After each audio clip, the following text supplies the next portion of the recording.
दोस्तों, आज का जो केस है वो बिहार के बेगूसराय से आया है, जहाँ पे 1 साल की मासूम बच्ची को पॉइंट ब्लैंक से गोली मारकर उसकी हत्या कर दी गई। और उस बच्ची का गुनाह सिर्फ इतना था कि उसके माँ बाप चंदन और चांदनी ने आज से 3 साल पहले अपने माँ बाप के विल के अगेंस्ट जाकर शादी कर ली थी। 3 साल से उसके घर वाले उसके प्रति नफरत और गुस्सा पाले बैठे थे। तो उनको मौका मिला। चंदन और चांदनी अपनी 1 साल की बेटी रोशनी के साथ मार्केट में शॉपिंग करने गए थे। तभी ये देखते हैं कि पीछे से 2 लोग इनका पीछा कर रहे थे और फिर अचानक से इन दोनों लोगों ने लोहे के डंडे से इन दोनों के ऊपर हमला कर दिया। चांदनी को के सिर पे डंडा पड़ता है और उसकी वही मौके पर ही मौत हो जाती है। उसके बाद ये लोग चंदन को पॉइंट ब्लैंक से सिर पे गोली मार देते हैं और फिर बारी आती है रोशनी की। वो 1 साल की मासूम बच्ची जिसने इस दुनिया को पूरा देखा भी नहीं था।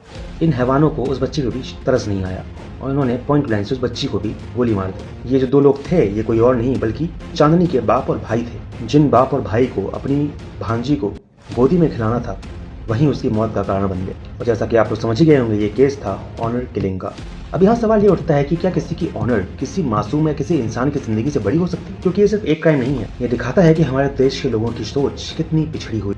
और ये कोई पहला केस नहीं है, ऐसे हजारों चंदन और चांदनी हमारे देश में आज भी डेली मरते हैं और मरते आए हैं। हर साल इस देश में हजारों ऑनर किलिंग के मामले दर्ज होते हैं और इसीलिए आज आवाज उठाना जरूरी है, क्योंकि अगर आज हम चुप रहे तो कल कोई और मासूम निशाना बनेगा।